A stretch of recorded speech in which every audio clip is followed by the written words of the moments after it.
Despite numerous warnings and crimes, this man fooled many and randomly murdered 5. Welcome to True Crime 49.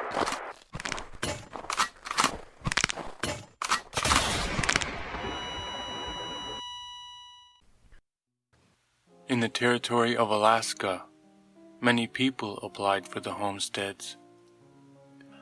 Now the early 1930s, when the world was in fact what you made of it. 2 men with neighboring plots of land realized they were running out of time to make the promised improvements on the empty acres of woods. But there are so many distractions in such a modern world, and in the days after the deadline, they waited for the government to come browbeating them as rascals and take the lonely tract of woods for themselves. But they never did. Someone had been making improvements on the land. Muddy boots slopping in one spot, pushing down in the soup, looking for something. And out of the mud bleeds a strong vein of cold, clear water, moving like a glass snake in the muck. The hunkered-over shadow is piling a few old rocks together and lights a small candle. As the sun is slipping into the deep blue, he walks away from the spring of water, looking back at the flickering candle, remembering its exact location against the black and blue lay of the land in the night. He is a very short distance away when the light is obscured, proving that it is hidden in a quiet depression. The shadow laughs, "Ha-ha!" in Russian, and does a little jig, almost clicking his heels. He had found it, the blind spot for the alcohol still. Drafted into World War for Russia, he had made it all the way here, and he was like Adam, tending to this Eden alone. If money was water, he was now a very wealthy man. Things would be moving along quite fine. When you're a criminal amongst criminals, you got nobody to run to. You have each other, creating gestures and insinuations because the object of the game is to break the rules. You need a guy to move your clinking bottles. The cabbie. He nods at the doorman when he's helping the drunk store owner into the car. He nods to the store owner as the girl gets into the cab. He nods to the girl when the man is getting what he asked for in the back of the car, racking up his slippery dollars one by one, and puts his treasure into a sack with holes in it. He is moving the bottles with ease, maybe too easily out of sight. The witnesses in the cabin were surprised not at the scuffle starting in the other room. It was becoming a beating. Then the pistol shot. The cabbie, dying, whisked away to the next world. The still would be cold and empty now.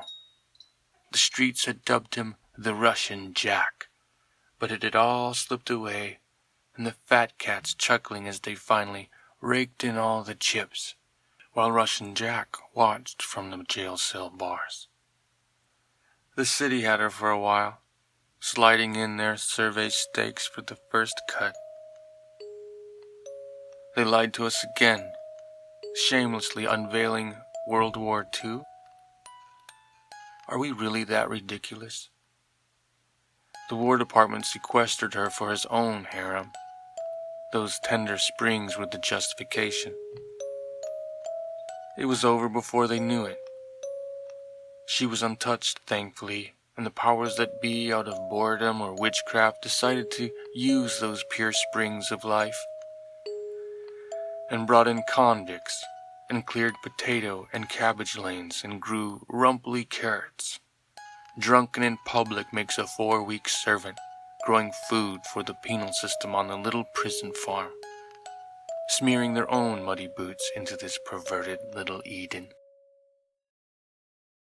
Unable to pronounce his name, locals simply called the pool hall proprietor Russian Jack. Alaska, in the early 1920s, Russian Jack had a land permit to harvest lumber on homestead properties. While exploring the 320 acres, he found Clean Crisp Springs, a perfect place to make his moonshine, squirrel juice as he liked to call it.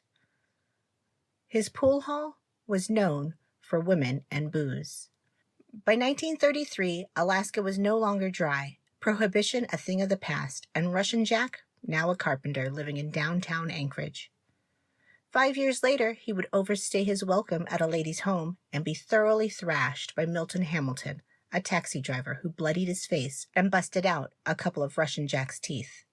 There are conflicting stories of what occurred next, except that Mr. Hamilton was shot by the Russian, dying instantly. The land the bootlegger had homesteaded was seized in 1943 by the U.S. military for access to the hidden springs. After the war, the land was sold to the local government, where they made a prison farm.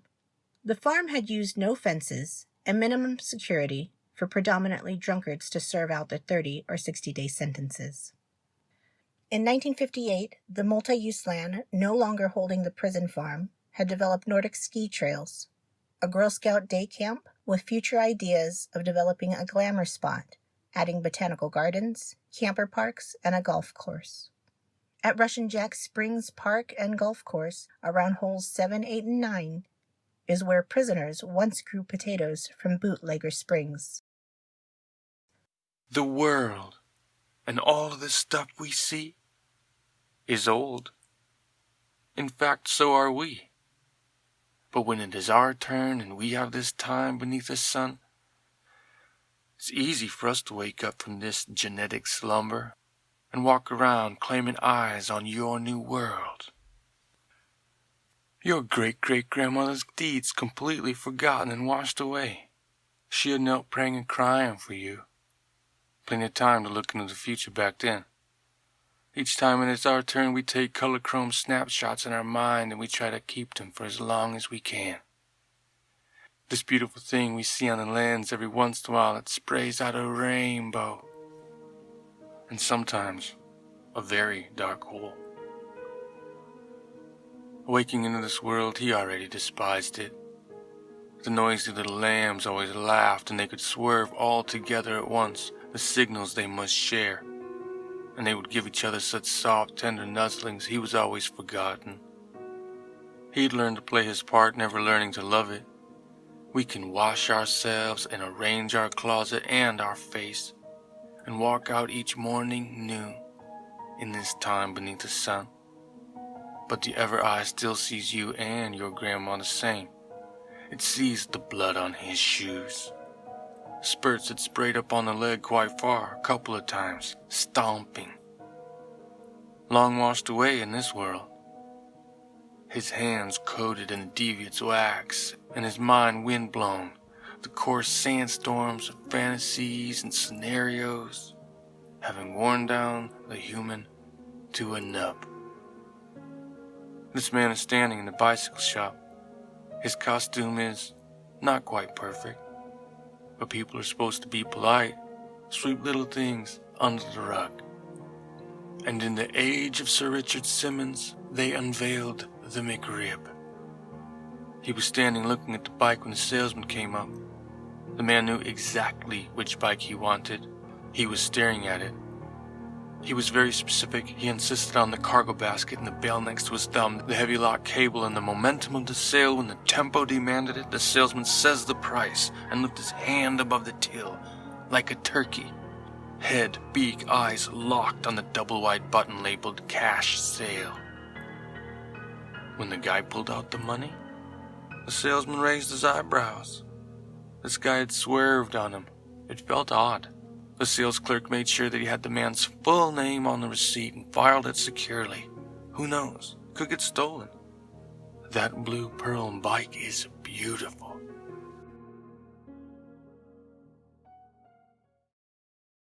The University Medical District in Anchorage, Alaska is on 4-laned Providence Drive.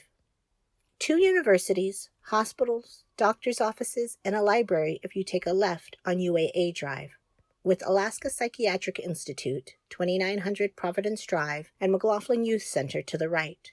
While it is convenient for the students of the University of Alaska Anchorage to take the bus to the local university mall for work or necessities, it is also the same bus that takes day pass inmates of McLaughlin and API. Right up the road is Goose Lake and East Anchorage High School, with Russian Jack Park directly on the other side. By the 1980s, there were multiple amenities added to the park, making it ideal for two young men to set up temporary residence. Joseph Dean Kimmler and Vern Sylvester, also known as Dean and VJ, had come to Anchorage from the town of Kenai, 158 miles away. The town had just over 4,000 residents. The boys had gotten a small apartment that they endured during the winter months with a couple of other roommates. When the temperatures weren't as cold in the evenings, the 19-year-olds set up a brand new tent in Russian Jack Park. There were plenty of developed camping locations throughout the park, as well as populated trails that people were eagerly using as May approached, bringing spring with it. Do you remember the Maytag man? Feet propped up, half asleep. Well, let's put him somewhere he can do some good. In fact, you want to see him sing for his supper? Imagine all the facilities it takes to run the human emotion machine. You need power and power lines. I'll skip over plumbing and waste. You can do stuff now, so what? Do you know how many departments it takes to see a person, hear them, process what you saw and heard, and then compare that to how you feel about the person lately? Here's where Mr. Maytag comes in handy. He's brought his brown lunch sack, and he has an excellent attitude. They give him artistic license to design this department. He sits at his desk brainstorming, how do I feel about you lately? They arrived the next morning and see he'd never went to his hotel. He'd stayed here all night. He's tightening a few screws that wobbled loose over the last 2 hours. When you guys came in, I wanted to have my feet up just for laughs, but I should have went with my gut. The book says 8 pounds of torque on those tungsten nuts, but I knew it was 12. He had rigged up a front-loading dryer, taken the door off and lined the entire inside with the old-fashioned Fisher-Price Xylophones. The one with the rainbow painted metal bars you hit with the little hammer thing. The one scientist is looking at the computer. It's working perfectly, he says. The thing sends us one ping-pong ball at a time. Okay, here comes one now. The ball flies into the spinning drum, hits a few bars before it peters out. Here's the thing. The purple one and the dark violet one are bad ones. You get too many of those in a row, the person pops. They freak out. There are a couple left in there, but only if the person treats you bad do we sneak one of the purple ones back in every once in a while. They do a test run. A mom, 3 kids, out shopping, small fender bender in the parking lot, ice cream after. All the music was warm, fun tones. There was a light purple when we went shopping. No big deal. During the accident, 1 light purple and 1 dark violet one. Ice cream with the kids was really moving to listen to. You could hear laughter from inside the drum. No one could begin to explain that one. That's a different department. It's working. Next test. The next test was a pollock fisherman. Test normal, we'll just leave it at that. They loaded up the next one, and it all came apart. The thing shot in way too many balls. The sound was frightening. The Maytag man hit the big red button. Instant stop, all functions. The Maytag man was afraid. Could he have just killed someone? He looks all around and he puts his head into the silent drum of pool balls spilling out onto the floor. His body then selecting the proper settings and positions for each individual part of his face. His emotion machine is still working flawlessly. He looks green. The corners of his eyes are drooping and he has to go to the bathroom soon. The metal bars in his drum are purple, violet, violet, purple, and orange one every once in a while. At rough estimate, they are almost all purple and dark violet. Mr. Meach is riding a bicycle, a Valkyrie, renegade, thunderbike, flawless. It's time to exact the judgment. Who will deserve the next judgment? Coasting down the hills on the bike path nearing the campsite, he licks his lips. Who can know the waters from the waters as they boil over the waterfall? One thing is for certain. The Valkyrie is an eyepiece of a telescope locked and staring into the darkness of Mr. Meach. Looks nothing like the blue pearl bike to us, but to Mr. Meach, and in the wet soupy mess he keeps behind his eyes, he is a sight to behold. The Avenger, exactor of judgment, beautiful and glinting in the light, all waiting behind his eyes. But when it always comes down to it, passing in the alley or his bar stool gone in the titty bar, when he comes back from the John, he always looked down and shy away. He had been drinking years back. There were other people there for a time, but then it was just him and the other guy. 22 years old in 1973, they didn't use the term special needs or fetal alcohol syndrome for that matter. He had been born into this new world, not knowing all the things that had happened to create his inheritance. Mr. Meach swayed on his legs, and he wasn't looking down. He was staring at the other guy, and he hated the man's hair even as he stared at the jelly pot behind the hair, and he started kicking it in. When the thing was over, breathing heavy, the blood dripping down from him as if to return to his owner, to be christened on by the warm red sprinkling on your face as you're gurgling and choking in blood. It was cruel tears from his eyes because he couldn't even call out for his mama. In the early 1970s, Charles Meach relocated from his home state of Michigan to Anchorage. He had been in trouble back home, too much drinking and drugs, which led to the assault of several people. When he didn't face charges, he decided to start fresh in Alaska. He entered university, started working, and had dreams of joining the Army. In 1973, 22-year-old Alaska native Robert Johnson was employed as a bagger at a grocery store. Robert was mentally challenged.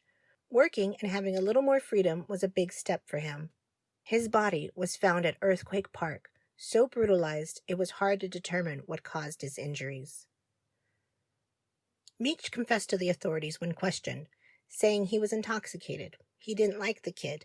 He was falling behind at university. He wasn't accepted in the Army. His truck was vandalized, and a sexually transmitted disease were all stressors. Charles Meach was institutionalized, not charged, spending 2.5 years in California rehabilitating. While some doctors found him aberrant, the most dangerous patient, others noted the reformed Meach was capable of returning to society. He was allowed to transfer back to Alaska. Mr. Meach is close to the tent.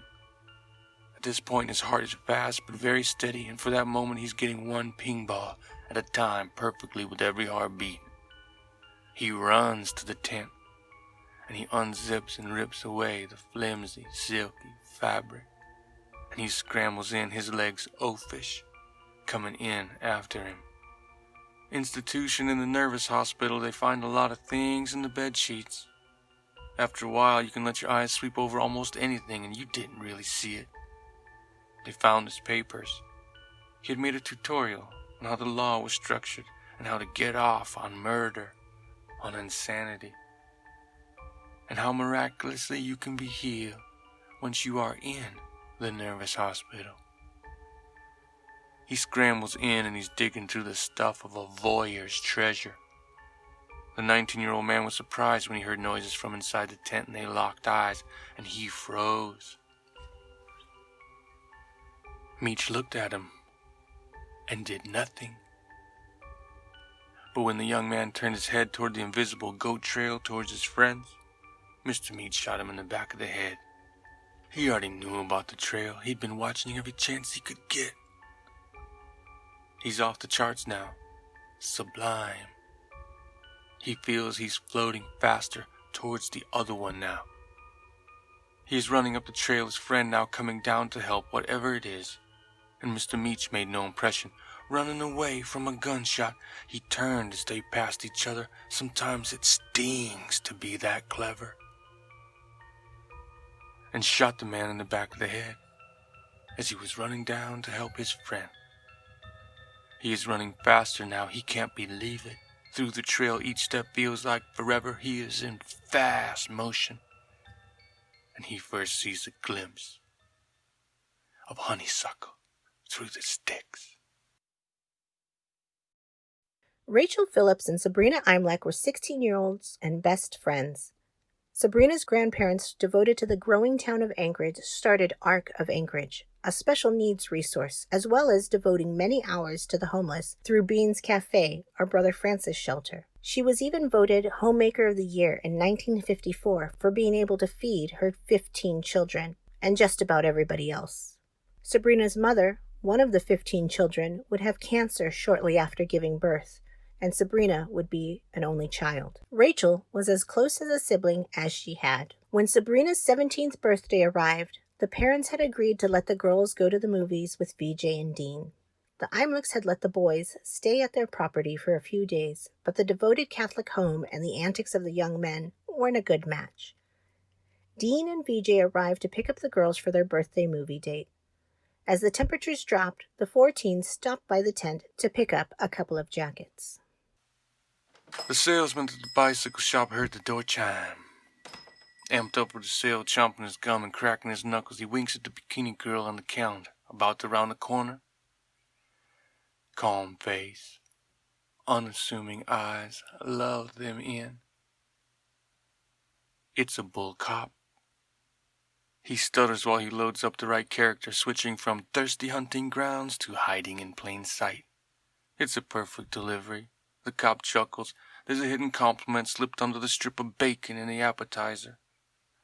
The cop gets serious and looks him in the eyes and says, "We're looking for info on a guy with the blue bike.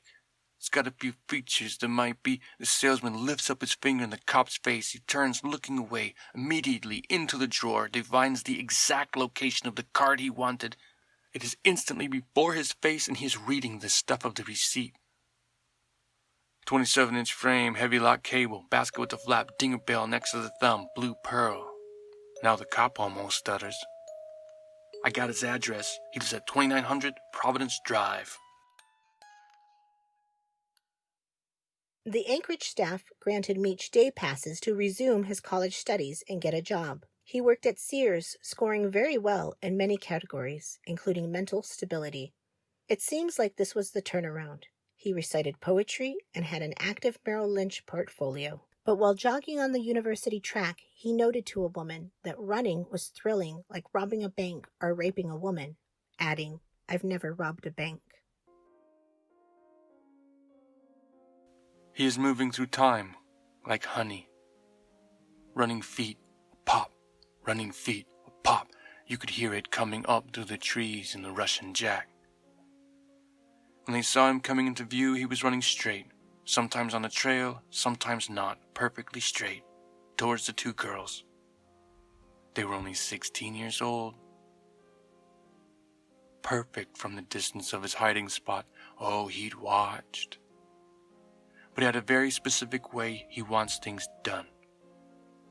The one girl, she made the smallest of gestures with her arm, barely noticeable. Her arm was straight, pointing down, and he saw it move a fraction, naive instinct alone. And she had said, through the terror, to her friend, "Stand behind me." And she ruined it. Because on a whiskey night, the old pool hustler will still line up on the 8 ball, even if he's shooting with a rope. And he shoots the poor girl in her brain, and the other girl is still fresh. He is contagious now.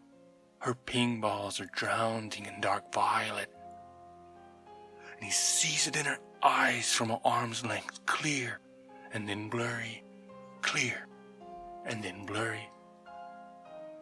Down the sights of his little 38. And this time he was distracted in the fullness, and he almost missed when he shot her in the face. Never ends up as good as you'd imagined it.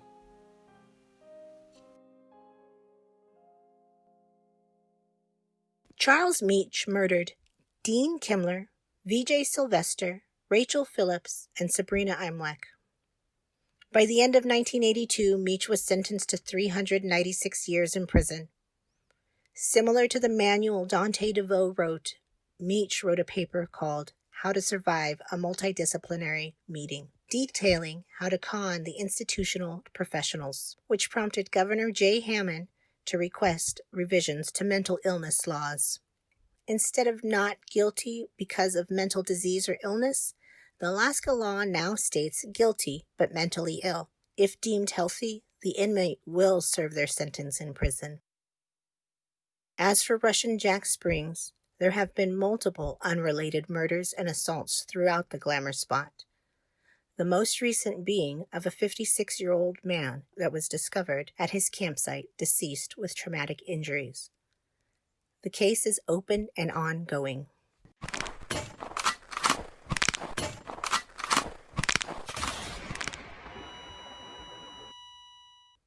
True Crime 49. Find us online at TC49 Podcast. See show notes for more information.